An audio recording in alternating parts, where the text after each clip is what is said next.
How do you prevent burnout on the entrepreneur roller coaster? I'm Sam Tackeff. I'm a business operations and marketing consultant and a wellness professional. Running and scaling a business, either as a solopreneur or as a CEO of a Fortune 500 company, requires persistence, dedication, and a lot of energy. By actively managing our inputs, we can build up the strength on the path of entrepreneurship without feeling the need to quit or fire yourself as boss. So what are some of these concrete things you can do to prevent burnout? 3 key areas that I encourage every entrepreneur to focus on are lifelong learning, the no list, and self-care. So let's start with that first focus area, lifelong learning. This is just like it sounds. The top performers in every field spend at least 10 hours a week on learning, and many much more. And that goes beyond your area of work expertise. Commit to learning new things every day. Learning is one of the core principles that keeps us motivated to do a better job, both in the workplace and entrepreneurs.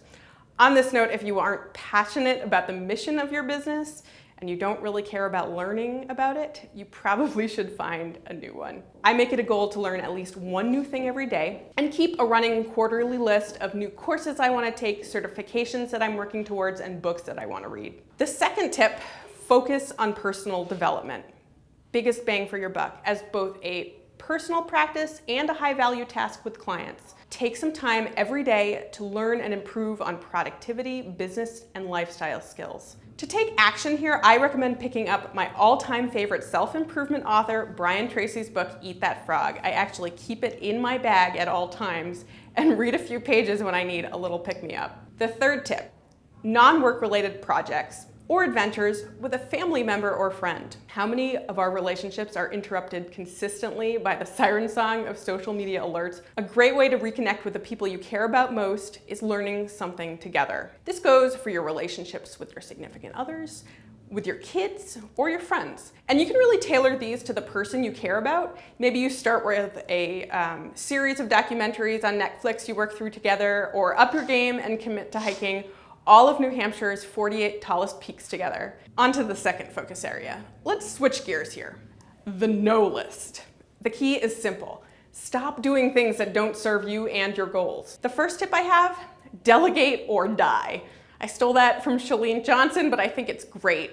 This is a big one. As entrepreneurs, we have a habit of taking on far too many things, and often the consequence is burnout and, frankly, poorer work. The more you delegate, the more you'll have time and mental energy to focus on the work you do best. This doesn't mean that you have to hire a full-time team, but the process is as simple as starting with a list of things that you could have an assistant, team member, or an intern take over. Another way to identify tasks that you can delegate is a simple smiley system. So when I track my tasks, as I finish them, I put a smiley face on the tasks that I enjoy doing and a frowny face on the ones that were a struggle. This is a very simple method, but at the end of the week or month, I'll assess these frowny faces tasks and either delegate them or figure out a way to just cut them out of my workflow. They're not worth my energy. The second tip, cut the fluff. If you do anything, do this. How many times in your workday have you stopped in the middle of a project to start reading a random article, check your mail, or chat with a coworker? Humans are notoriously poor multitaskers, and distraction can easily make tasks take even hours longer than they need to. And the highest performers in life are religious about focusing on both the tasks that matter and then only committing to work when you work. And there are several strategies that I recommend that you do to better focus on your work. So one is to adopt a better personal project management workflow that limits work in progress. I personally use a Kanban board with sticky notes and pull one note, one task into my currently doing, finish it, and move it into done. Another thing that I have struggled with personally, and I had to do it, is remove social media chat notifications off your phone, as well as my mail notification, and turn off my devices to get things done. The third tip here, remove negative people from your life. This is really a lifestyle goal, but can be helpful in the workplace as well. Be it ending a relationship with a vendor that is a source of constant frustration, or on the other side of the coin, firing those difficult clients who usually end up taking most of your time with the littlest reward and keep you from doing your best work. You know who these people are. These people tend to have similar qualities and traits to keep an eye out for. In marketing, we often call these negative personas that we use when building out sales or marketing strategy. While it's important to understand what type of person we want to work with, it's just as important to understand the type of person we may attract but should avoid.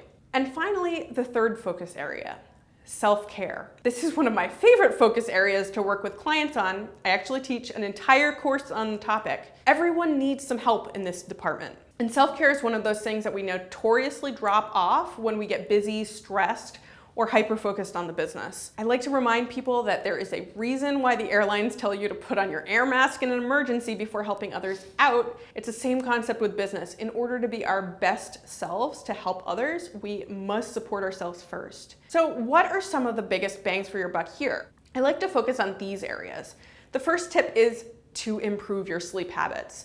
You are not your best self if you are tired and can't use your most important asset in business, your brain. Start by making an effort to improve your sleeping environment, track your bedtime, your waking hours, and if need be, give yourself a bedtime. The second tip is to practice gratitude. And while gratitude has become a bit of an Oprah buzzword these days, the principle is an important one. How often do we ignore our accomplishments and take for granted the work that we've completed? This can be extended into the workplace as part of a regular retrospective process, and just by asking what worked well, what didn't work so well, and what can I improve? At home, it might be as simple as writing down a short list in a notebook by your bed of the things that just made you smile during the day. And when working with clients, I find that this is an activity that it's a bit of a sticking point. It's a little woo-woo, but it's a powerful practice to self-reflect and can make real differences even in your bottom line of your business. The third tip, and a personal favorite, is meditation.